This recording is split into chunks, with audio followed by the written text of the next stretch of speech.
Eritrea, 22 jaar. In mijn land heb ik nooit een baan gehad. Ik was scholier, maar in mijn vrije tijd hielp ik mijn ouders. Zij hadden een landbouwbedrijf en ze hadden extra hulp nodig.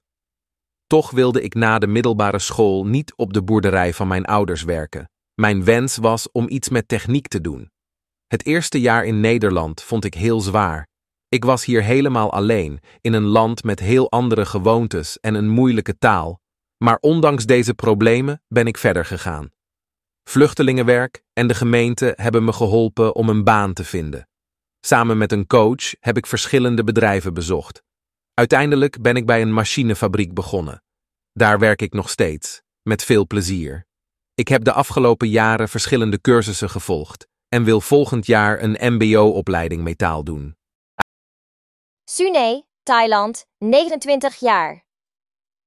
Ik ben opgegroeid in een klein gezin. Mijn beide ouders hadden een goede baan met een mooi salaris. Daarom kon ik een opleiding doen. Ik heb geleerd voor juf en heb 3 jaar op een basisschool gewerkt. Dat werk deed ik heel graag. Toen heb ik mijn man ontmoet en een jaar later ben ik naar Nederland verhuisd. Ik wilde hier graag weer met kinderen werken. Maar ik vond de Nederlandse taal een hele uitdaging. Vooral spreken vond ik moeilijk. Ik heb extra lessen gevolgd om mijn spreken te verbeteren, maar andere mensen konden me nog steeds niet zo goed verstaan. Toen is het idee ontstaan om iets met koken te doen. Koken is namelijk een grote hobby van me. En ik merkte dat veel Nederlandse vrienden en kennissen de Thaise keuken heel lekker vinden. Ik ben toen begonnen op bestelling maaltijden klaar te maken. Het aantal klanten is snel gegroeid. Vorig jaar heb ik met succes mijn eigen restaurant geopend. Ricardo, Brazilië, 55 jaar. In Brazilië heb ik 20 jaar een eigen garage gehad. Er werkten 4 monteurs en iemand voor de administratie bij me.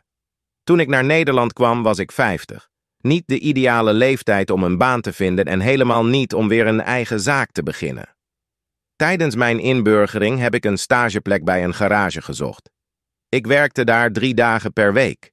Mijn collega's en ik hebben vanaf de eerste dag goed samengewerkt. Maar ze weigerden een andere taal dan Nederlands te spreken, dus ik heb heel snel de taal geleerd. Na een jaar heeft mijn baas mij gevraagd om bij hem in dienst te komen. Ik heb toen een vast contract gekregen. Soms vind ik het moeilijk dat ik niet meer mijn eigen baas ben. Ik mis de vrijheid. Toch ben ik heel blij dat ik werk heb. En dat ik niet van een uitkering hoef te leven.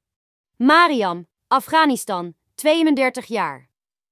Oh, wat wilde ik graag een opleiding volgen in Nederland. In Afghanistan ben ik nooit naar school geweest. De meeste meisjes mogen daar niet naar school. Vrouwen hebben daar weinig rechten. Maar mijn vader was een moderne man en heeft mij en mijn 4 zussen thuis leren lezen. Meer onderwijs heb ik niet gehad. In Nederland heb ik heel enthousiast Nederlands geleerd. In 1 jaar tijd heb ik niveau A2 gehaald. Ik wilde graag verder leren, want ik wilde verpleegkundige worden. Maar in die tijd is mijn man bij me weggegaan.